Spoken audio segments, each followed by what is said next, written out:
అందరికీ అడ్వాన్స్గా భోగి కనుమ భోగి సంక్రాంతి కనుమ ముక్కనుమ అందరికీ కూడా హ్యాపీ సంక్రాంతి పండగ అండి.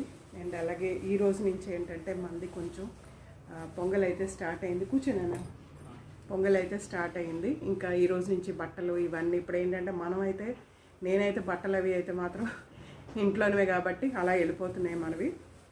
ఇంకా చాలామంది ఏంటంటే పట్టవి కొనుక్కొని ఇంకా ఈ హడావుల్లో ఉంటాం అనమాట. చూసారు కదా, ఇది ప్యూర్ సిల్క్ అనమాట. నేను ఇలాగా శాండ్ బీడ్స్ చెప్పాను కదా, శాండ్ బీడ్స్కి ఇది నేను చేయించుకున్నాను అనమాట. అంటే చేయించుకోవడం కాదు, ఇది ఆర్టిఫిషియల్ ఏదైతే మనం అమ్ముతున్నామో మైక్రో గోల్డ్ అనమాట, అది ఇది ఓకేనా, సేమ్ అదే అనమాట. నేను ఇలాగ అటాచ్ చేసుకున్నాను చూడండి ఒకసారి, చాలా బాగుంది ఓకేనా, బాగుంది కదా.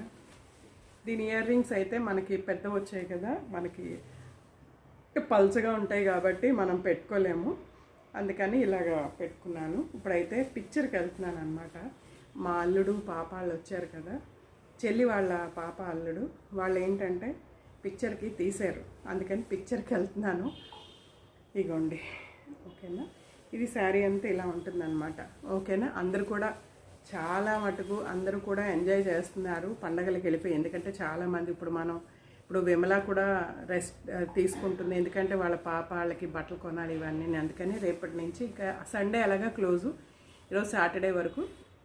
ఒకవేళ కానీ ఎవరికైనా డిస్పాచ్లు అయ్యి ఎవరికైనా పార్సల్స్ లేకపోతే 16th నుంచి చేయండి ఓకేనా. 16thతో అయిపోతుంది పండుగ, తను 16th నుంచి వస్తుంది, 15th అయిపోద్ది కాబట్టి ఓకేనా. అందుకని 16th మీరు ఒకసారి ఎవరికైనా రాకపోతే ఎవరు కంగారు పడద్దు, బట్ వస్తుంది, ఎవరు ఇబ్బంది పడద్దు. ప్రతి ఒక్కరికి చేరుతాయి, చాలామంది చేరిపోయి ఒకరు ఇద్దరు ముగ్గురికి చేరలేదు, బట్ చేరలేదని అన్నారు. పాపం వాళ్ళు చెప్పాను నేను 16thకి అయితే చెయ్యండి అని, 16th చేస్తారు, అందరివి ఇన్ఫామ్ చేస్తాను ఓకేనా. చూశారు కదా, అయితే పిక్చర్కి అనమాట. ఇన్నాళ్ళకి మైండ్ ఫ్రీగా అలా బయటకు వెళ్దామనేసి అనుకుంటున్నాము ఓకేనా. ఓకే అండి, శాండ్ బీడ్స్ చూసారు కదా ఎలా చేయించుకున్నానో. దీనికి లాకెట్ మనం ఏదైనా సరే చేసుకోవచ్చు, ఏదైనా సరే పెట్టుకోవచ్చు అనమాట లాకెట్. ఓకేనా అండి, థ్యాంక్ యూ.